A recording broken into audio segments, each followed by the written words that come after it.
இந்த நாளிலும் எம்மை காப்பாரே எங்கள் நல்லவர் இயேசுதான்.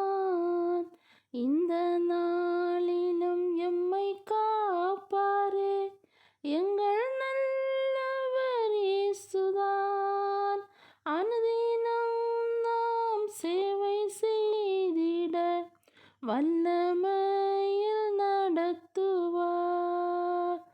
அனுதினம் நாம் சேவை செய்திட வல்லமையில் நடத்துவார். காலை நேரத்தில் கர்த்தர் இயேசுவை அன்புடன் ஸ்துதி பாடுவோம். காலை நேரத்தில் கர்த்தர்